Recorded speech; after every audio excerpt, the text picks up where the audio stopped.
నేను 100కు 100% నాకున్న అనుభవంతో చెప్తా ఉన్నా.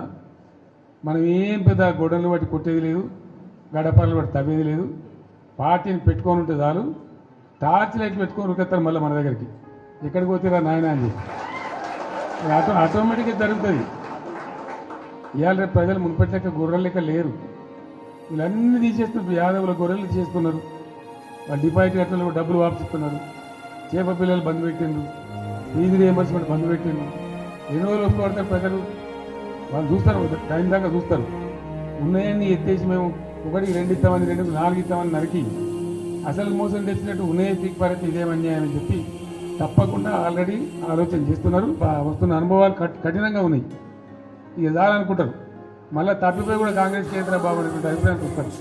కాబట్టి మనకి ఏం ఇబ్బంది లేదు. ఇప్పటిదాకా జరిగింది కూడా బీఆర్ఎస్ విజయగాథనే.